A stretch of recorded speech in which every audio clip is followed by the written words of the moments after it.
Vamos a seguir con esta serie Dios es bueno. Recuerda, estamos estudiando Jeremías y vamos a abrir la Biblia precisamente en este profeta y vamos a buscar el capítulo 3 y para leer el versículo 12. Esta solamente es la base de todo el contexto que vamos a estar estudiando, pero queremos enfatizarlo porque este es el propósito del tema. Por eso el título así se llama: Soy misericordioso, dice Jehová. ¿Listos? Jeremías 3:12, ¿ya lo tiene? Vamos a leerlo. Ve y clama estas palabras hacia el norte y di: vuélvete, oh rebelde Israel, dice Jehová. No haré caer mi ira sobre ti, porque misericordioso soy yo, dice Jehová. No guardaré para siempre el enojo. El capítulo 2 de esta parte de Jeremías, recuerden, es un juicio judicial. Dios está en defensa de su relación con su pueblo. Y por el versículo 1 del capítulo 3 vemos que se trata de un juicio de divorcio. Este es el sentido del versículo 1. Su pueblo quiere separarse de Dios y Dios está presentando argumentos del trato justo y amoroso que le ha dado a su pueblo. Ese es el objetivo del capítulo 2. Sin embargo, su pueblo se defiende cuando Dios presenta las acusaciones de su actuar, y a pesar de ello, Dios pretende que su pueblo regrese a Él, pero su pueblo, en lugar de aceptar su responsabilidad, se declara inocente, alega que Él no ha pecado contra Dios. Esto es algo muy fuerte en este juicio. Dios les ha demostrado que ellos son culpables, les ha demostrado cómo han caído en pecado, les ha demostrado todo lo que han hecho, y su pueblo, dice 2:35, se declara inocente. Soy inocente, dice, no he pecado. Esta es la situación de este juicio, este es el sentido, y no debemos perder este contexto, porque de eso se trata este capítulo 3. Vuélvete a mí. El capítulo 3 es un ir y venir con esta palabra, volverse. Dios le pide a su pueblo una y otra vez que se vuelva a Él. Le llama fornicaria y sin embargo le dice: vuélvete a mí, dice el versículo 3:1. Dicen: si alguno dejare a su mujer y yéndose ésta de él se juntare a otro hombre, ¿volverá a ella más? ¿No será tal tierra del todo amancillada? Tú pues has fornicado con muchos amigos, mas vuélvete a mí, dice Jehová. Una mujer amancillada es una mujer divorciada, que se vuelve a casar y ya en brazos de otro hombre, decide regresar con su anterior marido, el cual se había divorciado de ella. A pesar de esto, con su pueblo que había tenido muchos amigos, dice Dios: vuélvete a mí. Y en la ley de Moisés, allá en Deuteronomio, Dios había establecido que no podía hacerse eso, porque ya había sido amancillada la mujer, es decir, como se había ido con otros hombres, y aquí el sentido es que el divorcio se da porque la mujer ha fallado, y en este sentido el hombre decide regresar con ella, y el Señor dice: no, porque la tierra queda contaminada, es algo que no puede hacerse. Y no es que Dios esté violando sus leyes, es que Dios es amoroso y está perdonando algo que le costaría trabajo a un hombre. El sentido de la ley, recuerden que después Jesús va a explicar con todos estos temas del divorcio, tiene que ver precisamente por la maldad de los hombres, por su actuar. Y simplemente un hombre que ha visto que su mujer le ha fallado una y otra vez se separa y todo lo demás y quiere volver, pues le va a decir: no, espérate tantito, no quiero volver contigo. Te estoy viendo cuántos amigos tienes, cuántos amantes tienes, cómo me has fallado y quieres regresar. Entonces había una ley que ponía un freno. Pero Dios le dice a su pueblo: vuélvete a mí. Aunque me has fallado una y otra vez, aunque he tenido muchos amigos, yo te vuelvo a recibir. El versículo 2, Dios está diciéndole a su pueblo su comportamiento. Prácticamente acechaba a sus amantes y al verlos les caía encima como un salteador. Dios describe que no hay un solo lugar donde no se haya prostituido. Alza tus ojos a las alturas y ve en qué lugar no te hayas prostituido. Junto a los caminos te sentabas para ellos como árabe en el desierto, y con tus fornicaciones y con tu maldad has contaminado la tierra. Dios está haciendo la referencia, no porque todos los árabes hayan sido así, Pero esto era algo que se tenía en esta época, que había una comunidad de árabes que cuando usted atravesaba el camino desierto, simplemente lo asaltaban, le saltaban encima y lo despojaban de sus cosas. Y dice el Señor, así estás. Vienen los hombres y en lugar de esperar que el hombre se ofrezca, te pida o te contrate, tú te pones encima de él, saltas encima de él. Esa es la razón del castigo de detener la lluvia, dice en el versículo 3. Por esta causa las aguas han sido detenidas y faltó la lluvia tardía y has tenido frente de ramera y no quisiste tener vergüenza. Dios, que es el proveedor, ¿sí? Este es el sentido aquí de la expresión que utiliza el Señor. Por esta causa las aguas se han detenido, ¿sí? Y dice el versículo 4, a lo menos desde ahora no me llamarás a mí, Padre mío, guiador de mi juventud. La expresión de este versículo 4 tiene que ver que Dios es el proveedor, por eso la expresión de Padre mío. ¿Sí? No es que la esposa se convierta en su hija, aunque a veces así se le trataba, como hija, porque era parte ya de él, le pertenecía. Recordemos que en la antigüedad la mujer pasaba a ser propiedad del marido. Pero aquí el sentido de llamarme Padre mío es llamarme aquel que me provee, aquel que me sustenta, aquel que me mantiene, podríamos decir.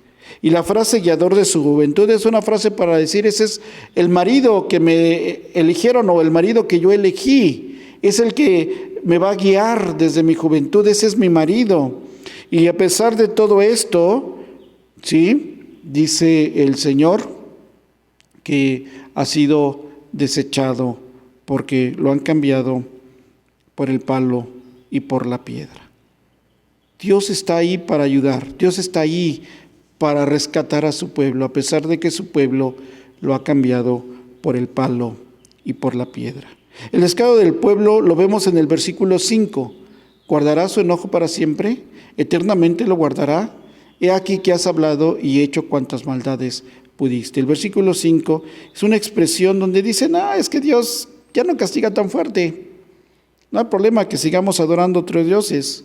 Podemos seguir haciendo nuestras maldades, como que Dios ya no es tan duro con nosotros, así es que pues ahí la llevamos. Esa es una. O dos, simplemente pues ya no me interesa el castigo. ¿Sí? Ya no me interesa el castigo, podrá tratarme como sea, podrá ser como sea, pero ya no me interesa. He tomado mi vida, he tomado mi decisión y voy a hacerla. ¿Sí? Y es lo que Dios le está reclamando. A pesar de todo, a pesar de las sequías, a pesar de que no tienes que comer, a pesar de todo esto y a pesar de, aún así yo estoy proveyéndote y te estoy dando de comer, aún así tú dices, sigamos pecando, sigamos haciendo maldades, sigamos portándonos mal. Y en medio de este cuadro, Dios viene y le dice, vuélvete a mí, arrepiéntete.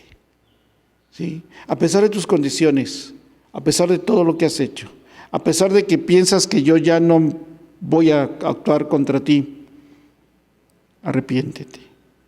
Y lo peor de todo, dice el Señor, hay mal ejemplo.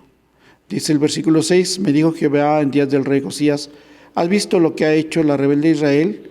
Ella se va sobre todo monte alto y debajo de todo árbol frondoso y allí fornica. Y dije, después de hacer todo esto, se volverá a mí, pero no se volvió, y lo vio su hermana, la rebelde Judá.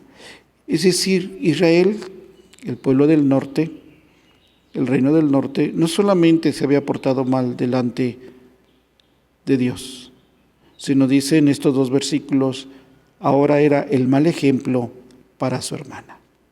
Ahora los dos reinos se estaban portando mal. Ahora los dos reinos estaban pecando.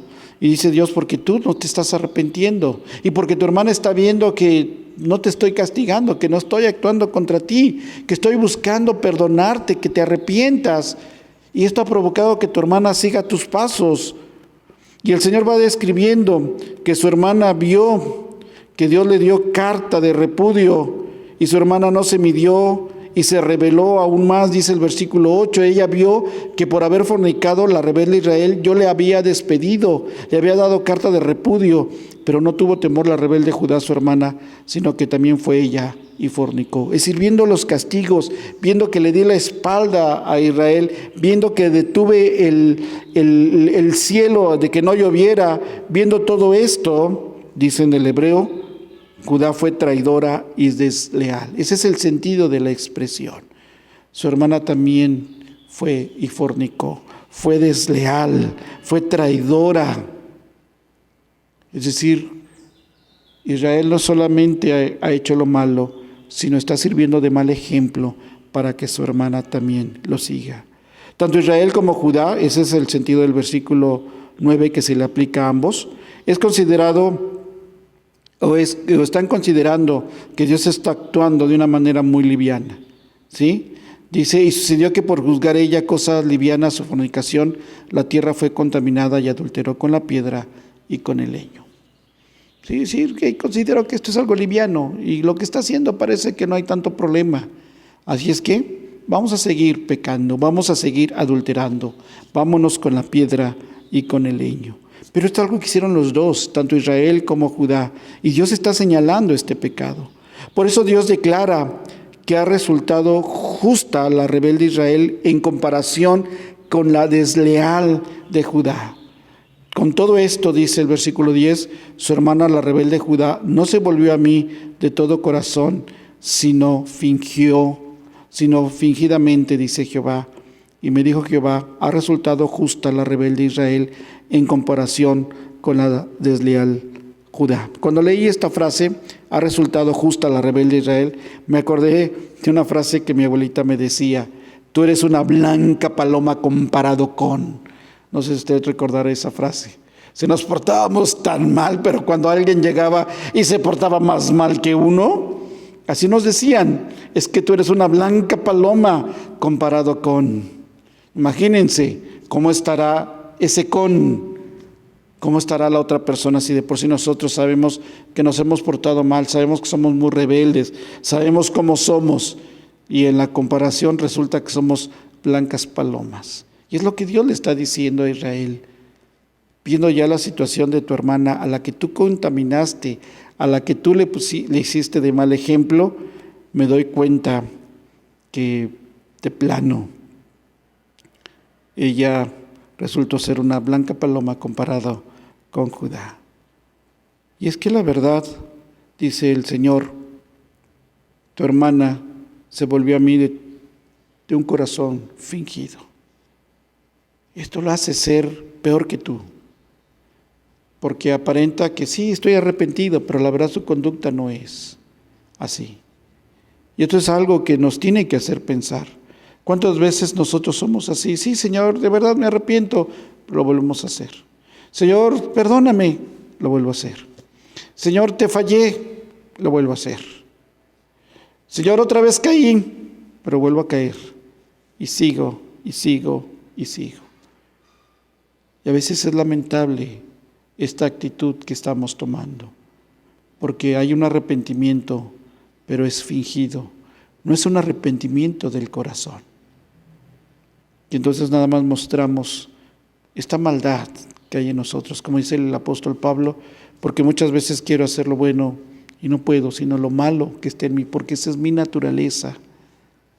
Y Dios está viendo esto en su pueblo. Esta naturaleza pecaminosa que solamente demuestra que está fingiendo un arrepentimiento. Por eso tiene que venir el Señor con su misericordia. Porque cometemos pecado una y otra vez, y otra vez, y otra vez. No cesamos pensando que Dios es muy bueno y no nos castigará porque es todo amor. Pecamos y decimos, Dios me castigó, pero fue leve porque me ama. Y eso hace que sigamos pecando. Y lo peor, hacemos que otros sigan nuestro ejemplo, como dijo Jesucristo a los fariseos, haciéndolos merecedores más del infierno que nosotros mismos. Exactamente como pasó con Judá, con Israel. Tú eres una blanca paloma comparada con tu hermana. Esto es la verdad. A veces así actuamos. A veces así somos de rebeldes, de pecadores. Y a veces tomamos esta actitud. Ay, es que Dios es bueno, es que Dios nos ama, es que Dios ya no va a hacer que caiga fuego del cielo Y entonces vemos la bondad de Dios, vemos su misericordia, como si Dios fuera tonto, perdón la expresión, como si Dios, ay, no hay problema.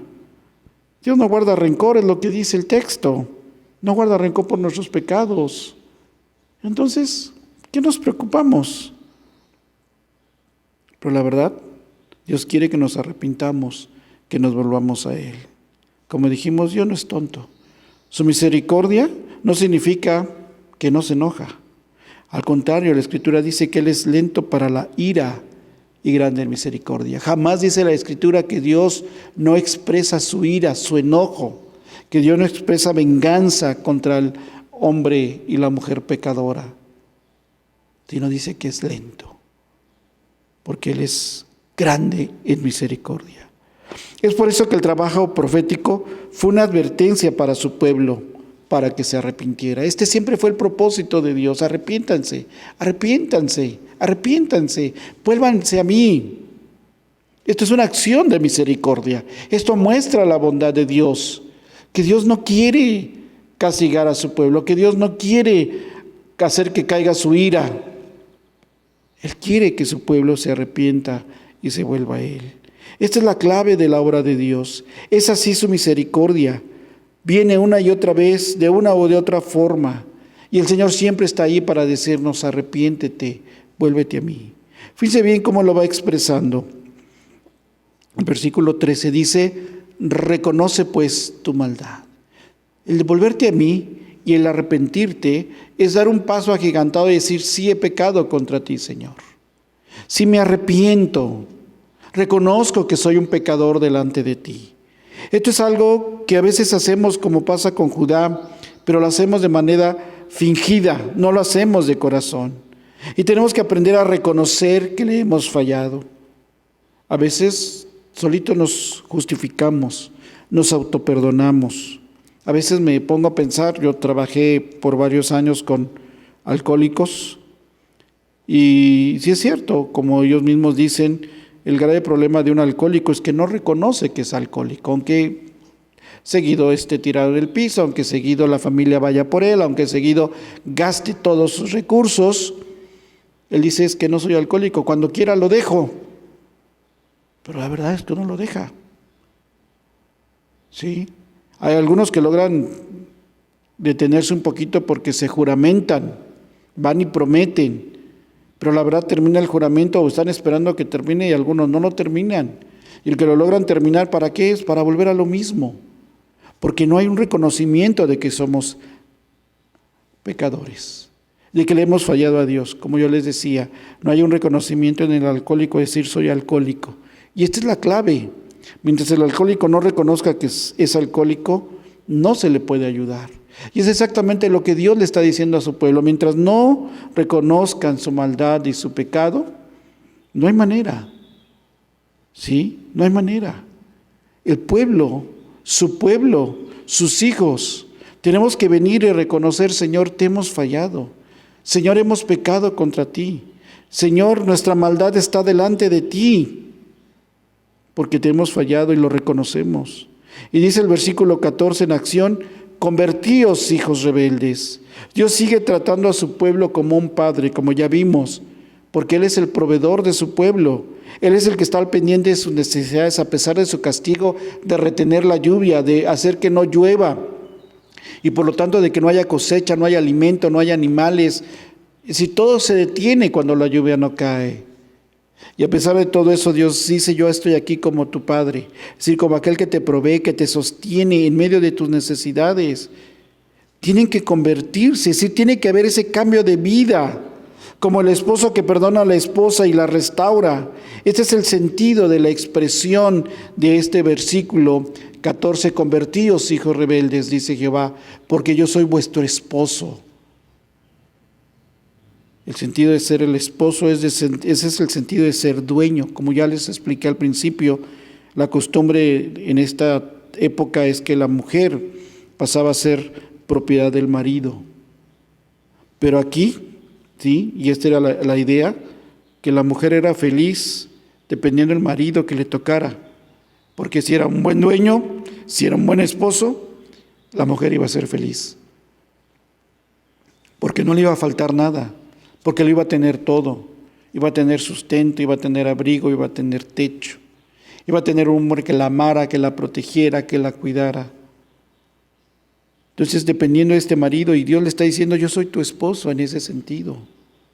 Soy tu padre porque no he dejado de proveerte, pero soy tu esposo porque estoy al pendiente de ti. Dios viene y se muestra en ese sentido de buscar solamente nuestra felicidad. Con estas dos acciones que espera el Señor de su pueblo, Dios se compromete en darles líderes que los guíen para que los instruyan. En el capítulo Dios, el Señor recalca mucho esto, que el pueblo no tiene temor a Él porque sus líderes no le están enseñando, sus líderes ignoran acerca de Dios y por lo tanto no pueden enseñar esto a su pueblo. Y se nota en el comportamiento del pueblo. Por eso el Señor dice que lo primero que va a hacer es traerles líderes. Dice el 15, y os daré pastores según mi corazón, que os apacienten con ciencia y con inteligencia. Hombres y mujeres que se levanten y que enseñen correctamente sus leyes, sus mandamientos. Hombres y mujeres que tengan este conocimiento profundo, esta sabiduría profunda de la palabra de Dios y puedan enseñarla al pueblo. Hemos hecho muchos comparativos con las acciones del pueblo de Dios con relación a los otros pueblos y sus divinidades, con acciones parecidas. La diferencia es que los dioses paganos eran caprichosos, alejados del pueblo. Sí, si usted ve un poquito acerca de las divinidades y usted empieza a comparar todas las divinidades, por ejemplo, de la época de Jeremías, se va a encontrar divinidades caprichosas, sangrientas, divinidades que no tienen nada que ver con el pueblo. Y entonces usted ve a Dios, a Jehová, y la gran diferencia es que el Dios de Israel es bondadoso, perdonador, amoroso, misericordioso. Por eso está aquí Dios insistiendo. Está aquí Dios diciéndole a su pueblo, yo soy tu padre, yo soy tu esposo, yo soy misericordioso. Dios es bueno en todo tiempo. Por eso Jeremías, la profecía, es una palabra de arrepentimiento para el pueblo, para que se vuelva a Dios, porque Dios solamente quiere el bien de los suyos. A pesar de su maldad, de su pecado, a pesar de la idolatría, a pesar de todo lo que ha hecho. Muchas veces así somos como pueblo de Dios. Seguimos siendo así como pueblo de Dios. Y podemos verlo, por ejemplo, ahí en las 7 cartas del Apocalipsis dirigidas a las iglesias. Muchas iglesias con grandes deficiencias en su enseñanza, en su adoración, en su relación con Jesús como jefe de la iglesia. Y ahí está Jesús a través de Juan mandando estas cartas para decir a estas iglesias que se arrepientan, que se vuelvan y escuchen al Espíritu Santo. Dios siempre ha buscado a su pueblo. Dios siempre ha querido hacer cuentas con su pueblo. Esto nos habla de este Dios misericordioso, de este Dios bondadoso, que a pesar de nuestro pecado y de nuestra maldad, Él decidió enviar a su Hijo para reconciliarnos con Él. Ahora no depende de nuestra conducta ni depende de nada, solamente depende de su gracia. Dios es bueno porque su misericordia abunda y la podemos ver al perdonarnos, al no ser consumidos, porque este es el Dios de bondad que ama a su pueblo y que muestra su misericordia, como dice el versículo 12, pidiéndonos que nos volvamos a Él a pesar de ser rebeldes, diciéndonos que no caerá su ira sobre nosotros y recordándonos que Él es misericordioso y que no guarda su enojo para siempre. Este es el Dios que es bueno con nosotros. Este es el Dios que ama a su pueblo. Este es el Dios que siempre busca a los suyos. Y que a pesar de nuestra maldad y nuestro pecado, Él está ahí, con los brazos abiertos, esperándonos a que volvamos a Él. Dios es bueno, hermano. Y Dios quiere que nos volvamos a Él.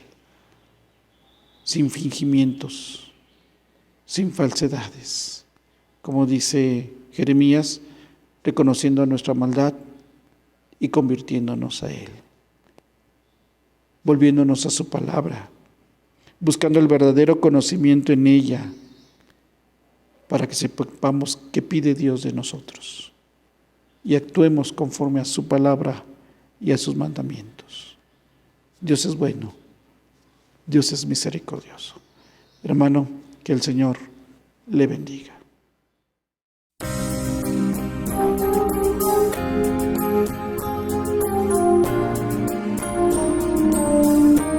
Porque tú eres bueno,